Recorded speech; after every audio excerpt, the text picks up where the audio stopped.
आज हम एक नया टॉपिक पढ़ने वाले हैं जिसका नाम है मैट्रिसेस। आइए हम जान लेते हैं मैट्रिसेस क्या होते हैं और इसे हम क्यों पढ़ते हैं। हम मैट्रिसेस को एक एग्जाम्पल से समझते हैं। माना कि रोनाल्डो, डेविड और मेसी वार्म अप कर रहे हैं, जिसमें वो एक दूसरे को फुटबॉल पास करते हैं, जिसमें से ये एरो बॉल की दिशा बता रहे हैं कि बॉल किसके पास जा रही है। ऐसे कई बार बॉल को एक दूसरे को पास करते हैं। अगर हमें नंबर ऑफ पासेस पता करना है कि किसने किसको कितनी बार पास दिया है, अब इन सभी एरोस को काउंट करके हम बता सकते हैं कि किसने किसको कितनी बार बॉल पास की है। अब यदि नंबर ऑफ पासेस इंक्रीज हो जाएं, अर्थात नंबर ऑफ एरोस बढ़ जाएं, तब क्या हम टोटल नंबर ऑफ पासेस आसानी से काउंट कर पाएंगे? नहीं, हम पासेस को आसानी से काउंट नहीं कर पाएंगे। तो काउंटिंग को आसान करने के लिए हम एक पैटर्न बनाते हैं। हम हॉरिजॉन्टल और वर्टिकल लाइन में प्लेयर्स के नाम लिख देते हैं। अब सबसे पहले हम रोनाल्डो ने कितने पासेस दिए उसे काउंट करते हैं। रोनाल्डो खुद को बॉल पास नहीं कर सकता है, तो पास की संख्या 0 हो गई। रोनाल्डो ने मेसी को एक बार पास दिया है और फिर रोनाल्डो ने डेविड को 2 बार बॉल पास की है। इसी प्रकार हम मेसी के पासेस काउंट करते हैं। मेसी ने रोनाल्डो को 2 बार बॉल पास की है।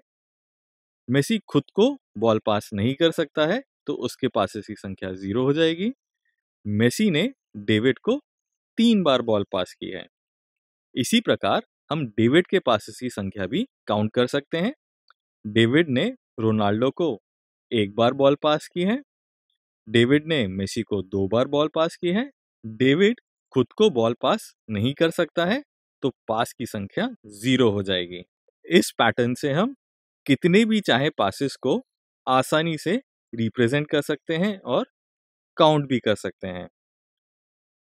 इस डेटा को अगर हम स्क्वायर ब्रैकेट के अंदर लिखते हैं तो इसे मैट्रिक्स बोलते हैं।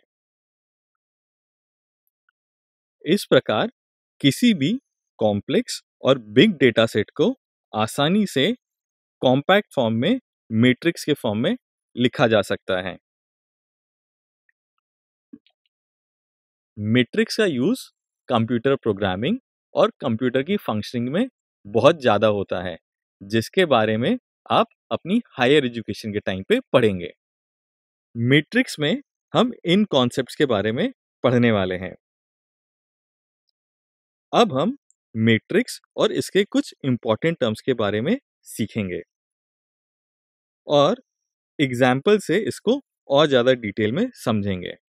हमारा एग्जाम्पल कुछ इस प्रकार से है।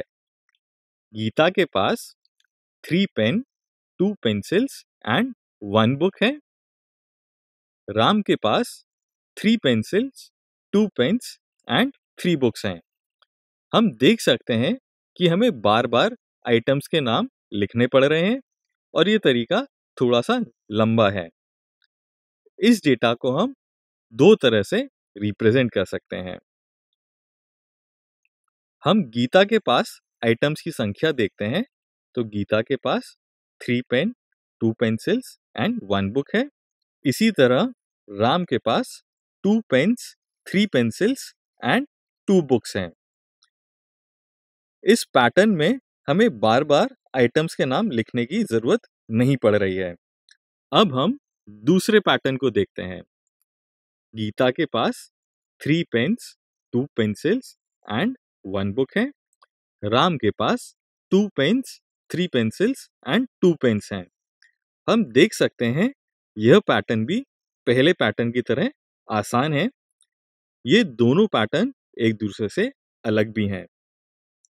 हमें पहले पैटर्न में हॉरिजॉन्टल लाइन में आइटम्स को लिया और वर्टिकल लाइंस में नेम को लिखा है, जबकि दूसरे पैटर्न में हमने हॉरिजॉन्टल लाइन में नेम्स को और वर्टिकल लाइंस में आइटम को लिखा है।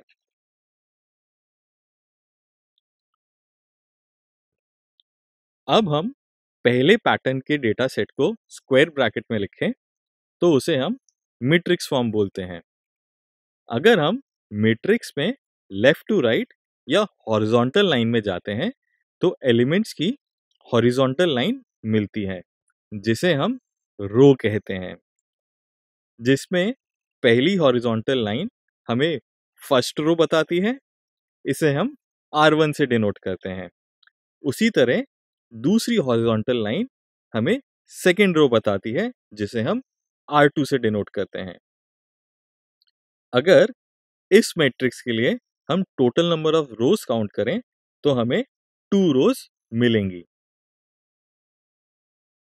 सिमिलरली हम मैट्रिक्स में टॉप टू बॉटम या वर्टिकल लाइन में जाते हैं तो एलिमेंट्स की वर्टिकल लाइन मिलती है जिसे हम कॉलम कहते हैं, जिसमें पहली वर्टिकल लाइन को हम फर्स्ट कॉलम बोलते हैं, इसे हम C1 से डिनोट करते हैं। उसी तरह से दूसरी वर्टिकल लाइन को हम सेकंड कॉलम बोलते हैं जिसे हम C2 से डिनोट करते हैं। इसी प्रकार तीसरी वर्टिकल लाइन को हम थर्ड कॉलम कहते हैं, इसे हम C3 से डिनोट करते हैं। हम इस मैट्रिक्स में total number of columns count करें तो हमें 3 कॉलम्स मिलेंगे।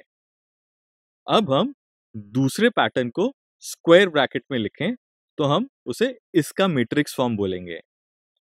अब बच्चों वीडियो को पॉज करो और इस मैट्रिक्स में total number of rose and total number of columns को काउंट करके बताओ।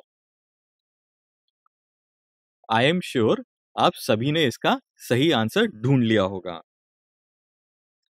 इस मैट्रिक्स में हॉरिजॉन्टल लाइन में एलिमेंट्स इस प्रकार से हैं, जिसमें पहली रो को R1 एंड दूसरी को R2 एंड तीसरी को R3 से रिप्रेजेंट करते हैं।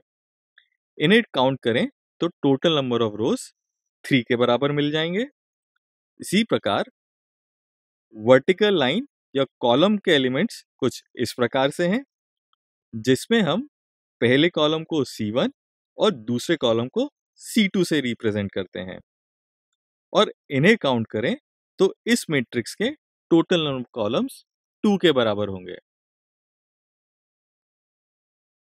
दूसरे पैटर्न में टोटल नंबर ऑफ रोज 3 और टोटल नंबर ऑफ कॉलम 2 हैं। पहले पैटर्न में total number of rose 2 and total number of column 3 हैं।